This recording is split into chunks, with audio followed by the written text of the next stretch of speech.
Why did God let me survive, but not my wife? That's the question I've been asking myself every single day.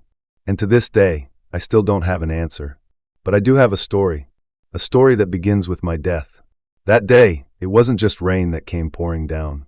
It was everything I once believed to be solid, steady, and true. My name is Micah Rowan, just an ordinary name for a very ordinary man, at least until the day the sky ripped the roof off my home like tearing a sheet of paper. It happened on a May afternoon in Kentucky. A tornado, no warning, no mercy, no one spared. And when you're suspended between life and death, with your wife screaming somewhere beneath the wreckage, and the wind screaming just as loud around your ears, you don't think about big things. You just hold on if you can. You think about only one thing. How did it come to this? They say a tornado only lasts a few minutes. But in those few minutes, I watched my whole life slip away. I fell into darkness. I left my body, and I saw things no one would believe, not even me. This isn't a story meant to convince you, or to make you decide whether you believe it or not. This is the story of a man who had to die to learn how to live again. I used to think I was strong. I used to think faith was a luxury. I used to think loving someone made you weak. But when you're pulled out of your body, suspended among souls who've already passed, and you see your wife still calling your name even though you can no longer answer, you begin to understand. The most important thing in life is never the thing you've been chasing. It's what you left behind.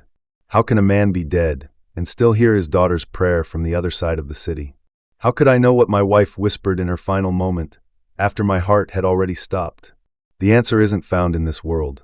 Before the sky fell, I had already fallen on the inside. But you won't understand what I mean until you know what kind of man I was before the storm came.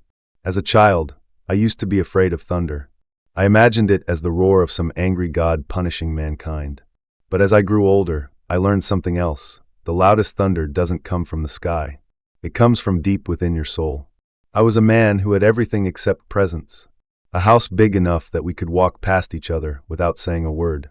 A car expensive enough to hide the rusting emotions inside.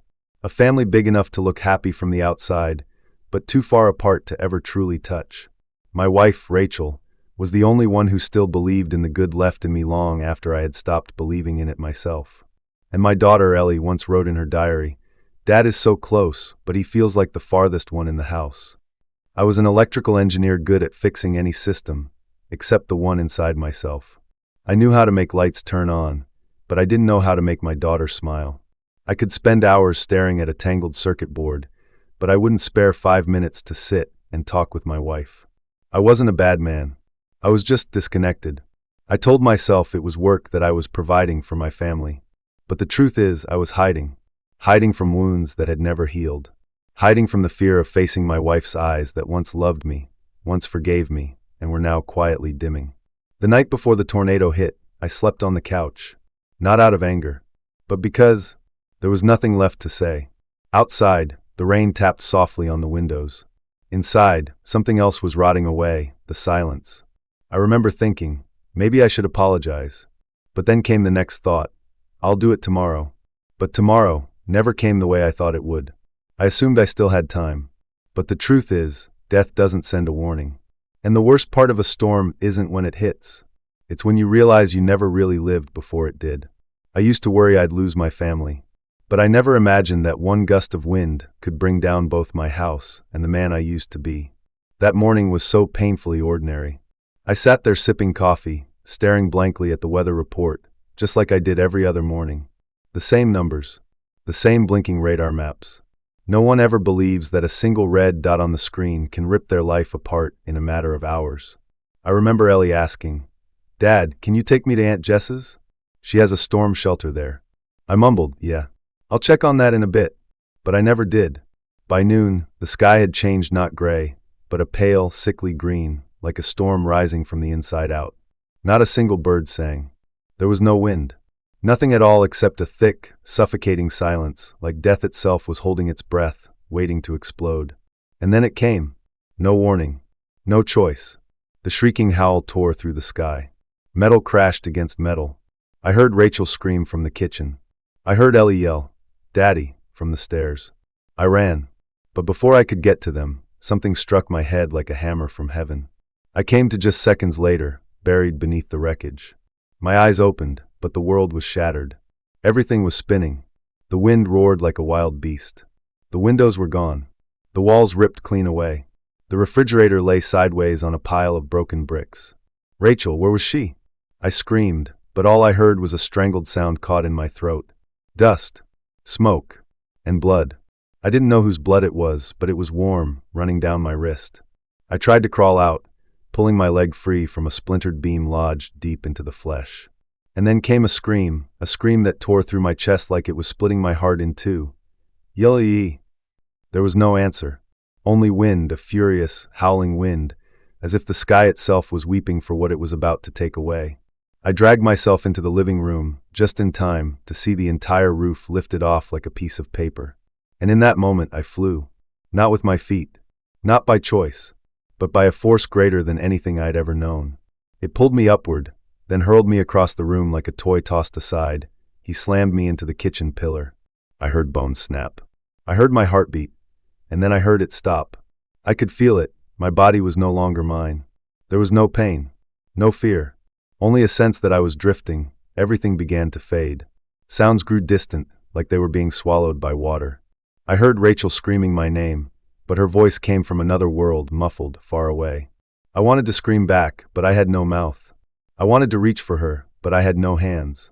All I had left was awareness, and it was slipping away from this world. And in that final moment, I no longer asked, why me? I asked, did I ever tell them I loved them in time? But death wasn't the end.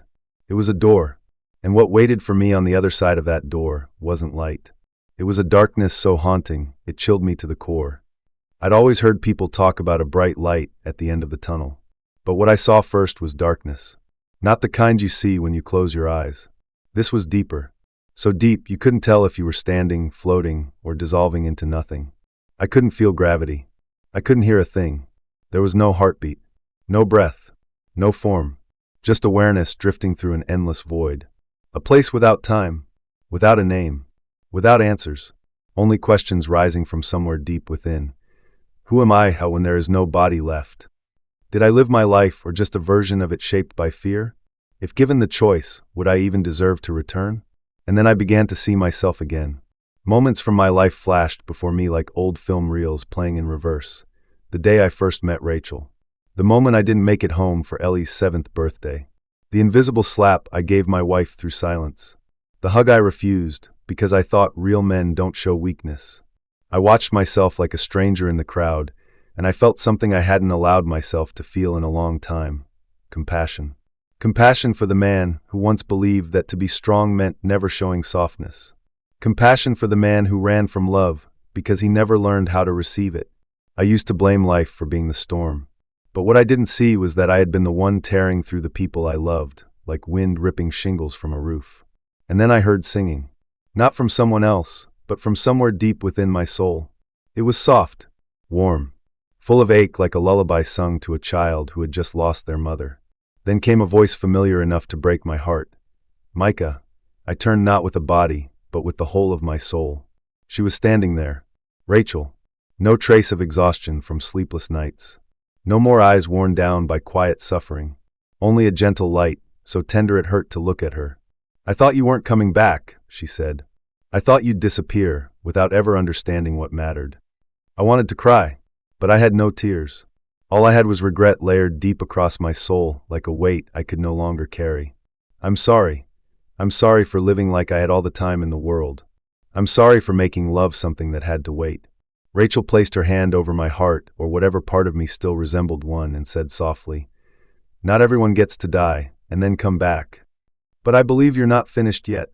You still have a reason. A reason? Ellie. The moment she said our daughter's name, I heard crying. Not a memory. Right now. From the other side of life. Ellie's voice echoed through the darkness like a single thread pulling me back toward the world of the living. Daddy, don't leave me. You're not allowed to go. I turned to Rachel. She smiled, both a release and a blessing. You know what you have to choose now, don't you? Don't go back and live the same way. If you return, then really live. And then I fell.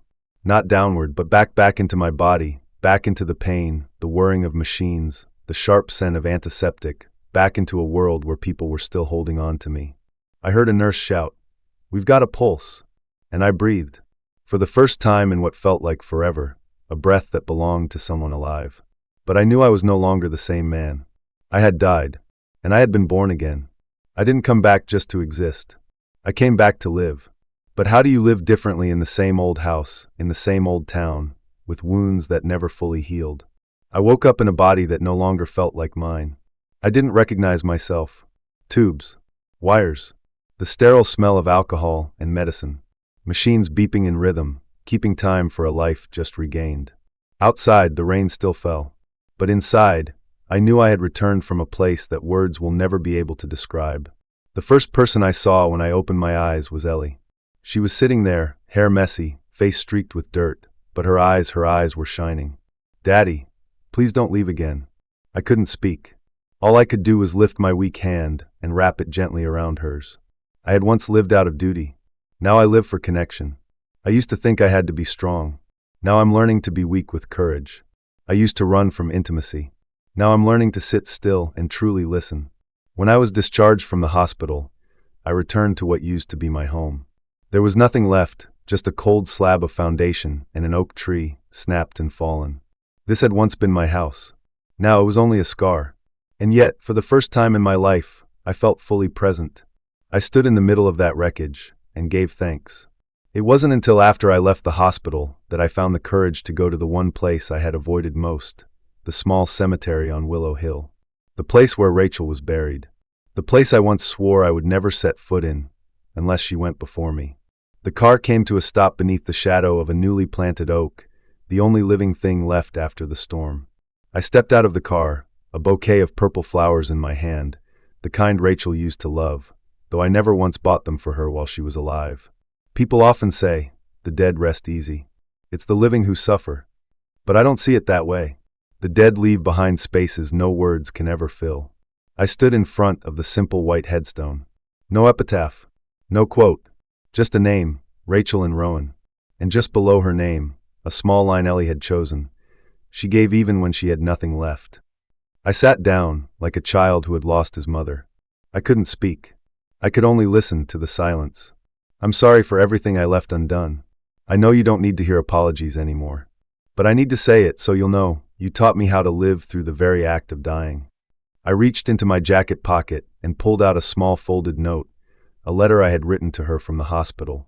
I didn't read it aloud. I simply placed it at the base of the stone, nestled in the grass. The wind stirred gently. A yellow butterfly landed softly on the edge of the flowers. I stood, took one step back, quiet. But inside, there was no panic like the day the tornado came. Only one feeling, she heard me. I turned to walk down the hill, then paused. Something tugged at me. I turned back, pulled a pen from my pocket, and wrote one final line on the edge of that white stone in permanent ink. I'll see you again, but next time with no regrets. I couldn't hold on to her, but I could hold on to the promise to live a life worthy of what she gave up, so I could have a second chance. I didn't start over with anything grand. I started with small things, but things that were real. Cooking breakfast for Ellie with my own hands. Writing letters to Rachel, even though she's no longer here. Walking through the neighborhood each evening, saying hello to every person I pass. Smiling just because the sun is shining. Crying when Ellie plays her mother's old song on the piano. I also went to church for the first time in 15 years. Not to ask for anything, but to say that I understood. I understood why God didn't stop the storm. I understood why Rachel didn't return with me. Because if I hadn't lost, I never would have learned how to hold on. Because if I hadn't died, I never would have learned how to truly live. One day, I was invited to speak at Ellie's school. One of the teachers said, "We heard you had a near-death experience, and we want our students to understand what it means to live a meaningful life." I stood in front of those kids, nervous. I wasn't a speaker. I was just a survivor. But I spoke from the heart. A meaningful life isn't about doing something big. It's about showing up for the people you love. And I ended with this: don't wait until you're dying to finally start living. I once died in a tornado, but what I brought back wasn't fear, it was an answer. And if you're feeling lost in this life, maybe that answer is for you too. I used to ask, why did God let me survive? But not Rachel. After everything, I've come to believe it wasn't a punishment. It was a calling. Life after the storm hasn't been easy. There are still sleepless nights. There are still rains that bring back the sound of the howling wind. And there are still mornings when I reach across the bed, only to touch a cold pillow, a space that will never again hold my wife's warmth. But one thing has changed. I'm no longer afraid to face myself. I'm no longer just getting through the days. I choose to live with all the wounds, all the memories, and all the unfinished things still waiting to be made whole. When you come back from the edge of death, you bring many things with you. But the most precious of them isn't the strange story you witnessed. It's the resolve not to waste the chance you've been given. Every day now, I write one line in a small notebook. What did I live for today? And no 2 days are ever the same. Some days it's for Ellie. Some days it's for Rachel. And some days it's for strangers I barely know, but can see in their eyes the same kind of loss I once carried in mine. Once a young man, maybe 20 years old, came up to me after I gave a talk at church. He asked, "Sir, how do you live in a way that leaves no regrets?" I didn't answer right away. I just said, "Don't wait until you die to learn how to live. Live each day as if the people you love are watching over you, because maybe they are." I still visit Rachel from time to time. I bring flowers sometimes, just a silly story Ellie told me. I don't cry the way I used to. I just sit and talk to her as if she can still hear me, because in my heart, she never really left. And now, when someone asks me, "Do you believe in spiritual things? In near-death experiences?" I just smile. It's not just that I believe. I died to learn it's real. I died that day not because my heart stopped beating, but because the old version of me, cold, distant, disconnected, was finally laid to rest. And the man sitting here today is the one Rachel gave her life to awaken. If you still have the gift of waking up tomorrow morning, don't live the same. Don't love the same. Don't stay silent like before, because you don't know how many days you have left to tell someone you're still here. If you've ever had a moment that made you look back on your entire life, share it in the comments below. Your story might be exactly what someone else needs to begin their healing. And if something you heard today stirred your heart even just a little, hit follow. Because here, we're not just telling near-death stories. We're learning together how to truly live.